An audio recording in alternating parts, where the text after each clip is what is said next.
The soft glow of dusk settled over Miami's glittering Coconut Grove district on a balmy October evening in 2025 as I stepped out of a sleek black sedan onto the polished limestone courtyard of the Azure Pinnacle Hotel. The air carried a hint of salt from the nearby bay, mingling with the clink of champagne flutes and the rustle of tailored suits drifting from the lobby. I paused at the base of the grand marble staircase, adjusting the strap of my oxblood leather briefcase, its weight a quiet reminder of the decade it had carried me through. I'm Elise Jordan, 40, a biotech venture capitalist who just inked a transformative deal with a Singapore-based consortium, catapulting my health tech fund into 6 new global markets. My charcoal suit, sharp and bespoke, hugged my frame, my locks swept into a high bun, diamond studs catching the valet's lights against my deep brown skin. The doorman's brief hesitation, his "Evening, ma'am," tinged with surprise, wasn't unfamiliar, but I brushed it past, nodding. "Evening," my voice warm yet measured, and stepped into a realm of crystal and silk. The lobby's chandelier, a cascade of opulence, loomed over murmured deals and clinking glasses, but I felt a hard-won pride. I'd fought for a seat in spaces like this, proving myself beyond every raised brow. The presidential suite on the 48th floor was mine, earned with blood, sweat, and strategy. What I didn't expect was Patricia Walsh, a wealthy white guest, hammering on my door, insisting I vacate because people like me didn't belong. When the hotel staff aligned with her, they made a fatal misstep. They didn't know I held the leverage to dismantle their system. I'd secured the suite 5 months prior, corporate rate paid in full, a reward for a deal that capped years of navigating boardrooms where my handshake was dodged, where fit was code for exclusion. At the front desk, a clerk named Lucas, his blazer pristine, typed my name with a flicker of doubt. "MS. Elise Jordan, Presidential Suite, 48th floor," he said, his tone betraying a hint of disbelief, as if I'd wandered into the wrong narrative. I met his eyes. "Yes, booked in May. Paid up front." His smile stiffened, but he slid the keycard across. In the suite, vast windows framed Biscayne Bay's shimmering expanse, Miami's skyline twinkling like a constellation. Ebony furniture, pearl linens, and bold art screamed wealth. But to me, it was a testament, a marker of surviving the slights, the not what we pictured pauses, the diversity quota whispers. I uncorked a Cabernet from the minibar, poured a glass, and stood by the window, my reflection fierce, yet carrying the weight of battles fought. This wasn't just a room. It was a pinnacle, a rare moment to breathe after years of proving I belonged. The hotel phone's sharp ring pierced the silence. Lucas's voice, now slick with forced courtesy, oozed through. "MS. Jordan, apologies for the disturbance, but a Diamond Elite guest, MS. Patricia Walsh, has requested this suite. She's quite adamant." My fingers tightened on the glass. "And?" I asked, voice cool. "We'd hoped you might relocate to another luxury suite, same view, with complimentary amenities." I set the glass down, deliberate. "No," a pause. "No," he echoed. "No," I said, slower. "I paid for this suite. I'm staying." Silence, then, "Understood, MS. Jordan. Sorry for the inconvenience." But I knew it wasn't done. I sank into the plush armchair, flipping through contract notes, my mind already girding for the next salvo. This wasn't a simple ask, it was a challenge, probing my willingness to bend. I'd faced worse, and I never backed down. 15 minutes later, a knock, bold, insistent, demanding entry. I rose, smoothing my suit, and opened the door. Patricia Walsh, late 50s, stood there, her ivory linen dress and tailored blazer immaculate, silver blonde hair in a flawless bob, her smile a brittle mask over sharp contempt. Beside her was Gregory Tate, the guest services director, his tie slightly askew, eyes avoiding mine. "MS. Jordan, I presume," Patricia said, her voice honeyed but cutting. "I'm Patricia Walsh, a Diamond Elite guest. There's a mistake with this suite." I leaned on the doorframe, unmoved. "No mistake. I reserved it, paid in full." Patricia blinked, as if my words were an insult. "This is the presidential suite," she said, stressing the like it was her domain. "I've stayed here for 12 years straight. The staff always reserves it for me. Certain expectations come with my status." Gregory cleared his throat. "MS. Walsh is a valued patron. We'd offer you the Skyview suite, equal amenities. I cut him off, voice firm. I booked this suite, not the Skyview. Patricia's facade cracked, her sneers surfacing. I don't know how you slipped into this room last minute, but I'm not settling for less because someone's pretending to belong for a weekend. Gregory shifted, silent. I stepped forward, voice low. Pretending? I earned this.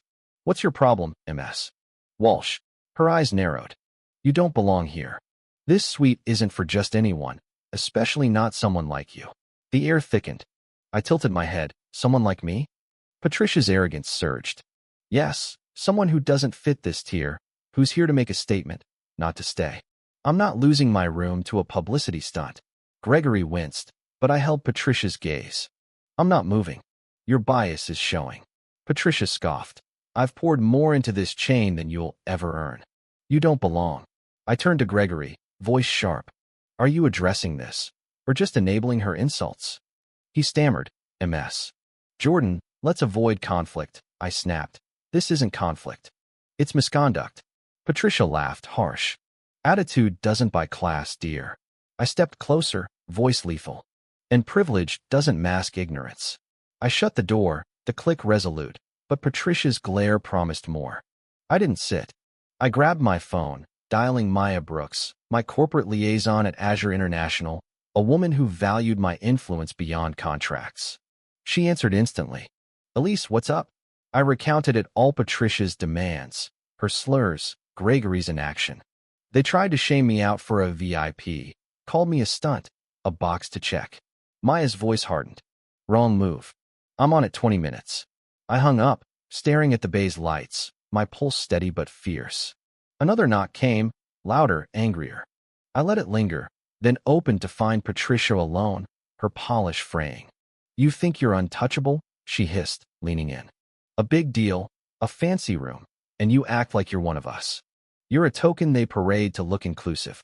You don't belong, and I'll ensure no Azure property welcomes you. My silence unnerved her. Done? I asked, voice soft but steel.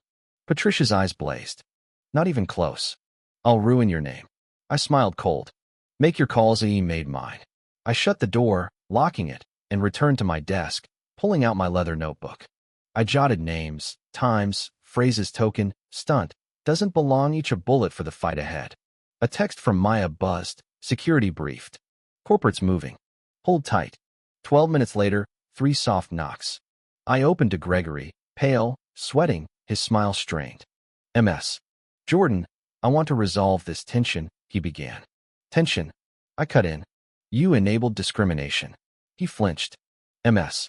Walsh is attached to this suite. I stepped forward. She's attached to supremacy, and you're complicit. Corporate's contacting you, right? He swallowed. Yes, but the Serenity Suite. I shut him down. I'm staying. Talk to your bosses. I closed the door, my pen moving again, noting his evasion. Down the hall, chaos erupted. Gregory stood in his office, Patricia pacing, her voice a venomous hiss. Corporate? Over her? You said she was nobody, a PR stunt. Now I'm the problem?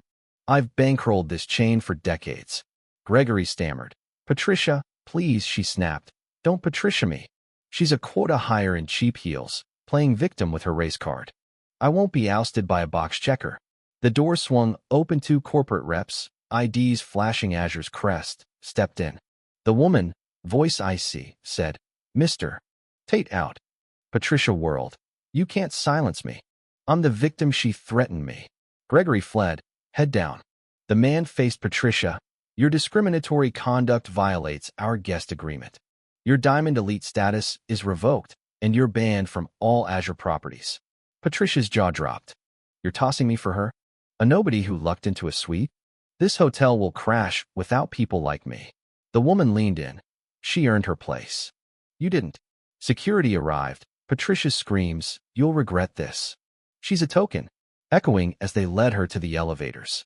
I stayed by the window, reviewing a term sheet, untouched by the uproar. A knock came. 3 firm taps.